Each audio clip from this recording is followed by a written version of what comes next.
Bismillah, assalomu alaykum. Demak, bugun to'yingan uglevodorodlarning ikkinchi vakili siklalkanlarni o'rganamiz. Bir takrorlab olsak.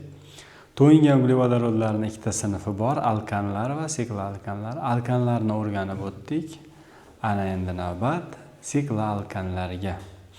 Ushbu mavzuni ham yuqoridagi, ya'ni avvalgi mavzu singari rejalar asosida o'rganamiz. Birinchi rejamiz demak umumiy formula, ikkinchisi nomlanishi va gomologik qatori.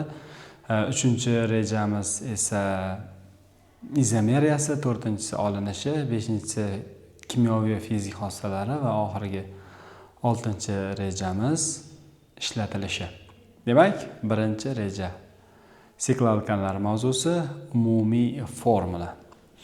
Umumiy formulasi bu siklalkanlarniki alkanlardan biroz farq qiladi. Ana ko'rib chiqamiz. Sen H2N.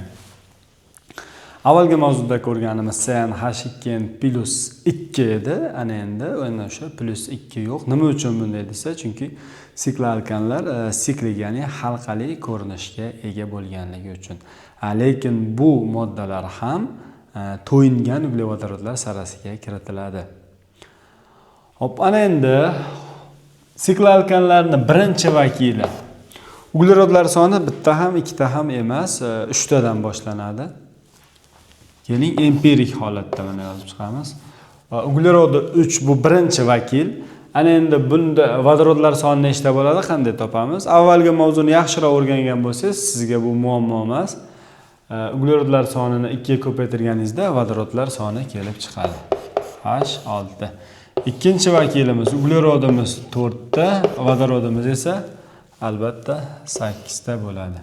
Uchinchi vakilimizda esa uglerodimiz 5 ta, vodorodimiz esa 10 ta bo'ladi. Bu juda ham oson, ya'ni CnH2n uglerodlar sonini 2 ga ko'paytirish orqali vodorodlar sonini hosil qilamiz. Bu empirik, ya'ni faqat atomlarni soni ko'rsatilgan holatdagi ko'rinishi. Ana endi buni strukturaviy ko'rinishda yozib chiqishimiz mumkin bo'ladi. Siklalkanlar, ya'ni siklik tuzilishga ega bo'lgan uglevodorodlar hisoblanadi. Halqali. 3 ta uglerod bormi? Demak, bu uchburchakni hosil qiladi. Ana shunday. Organik birikmalar tarkibida uglerod har doim nechta valentli bo'lishi kerak? To'g'ri 4 valentli bo'lishi kerak. Mana bu uglerodimiz nechta valentli holatda turibdi? 1, 2 valentli holatda turibdi. Bunga nechta vodorod kerak? Albatta 2 ta. Bunga ham 2 ta, bunga ham 2 ta. Mana uglerodlar soni 3 ta, vodorodlar soni esa 6 ta. Xo'p, nomlanishi qanday bo'ladi? Tegishli alkan nomiga siklo old qo'shimchasi qo'shish orqali nomlanadi. Tegishli alkan deganimiz, ya'ni 3 ta uglerod saqlagan alkanimiz qaysi edi? Propan. Bu yerda ham 3 ta uglerod saqlayapti, lekin sikl halqaga ega. Shuning uchun siklopropan deb nom beriladi. Siklopropan. Hop, keyingisi uglerodlar soni 4 ta. Ya'ni 4 burchakni hosil qilib oldik. Har bir uglerodimiz 2 valentli holatda turibdi.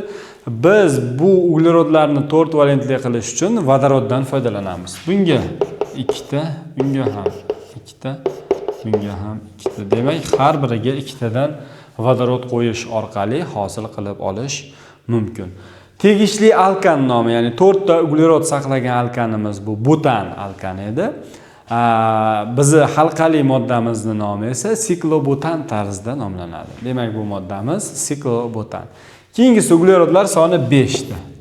Ya'ni 5 burchak holatiga keltirib olamiz.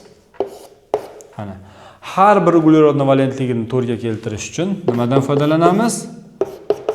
Vodorodlardan foydalanamiz. 5 ta uglerod saqlagan alkanimiz pentan, sikloalkanimiz esa siklopentan tarzida nomlanadi. Umumiy formuladan foydalanib, tegishli alkan, sikloalkanlarning formulasini xuddi shu tarzda hosil qilishingiz mumkin.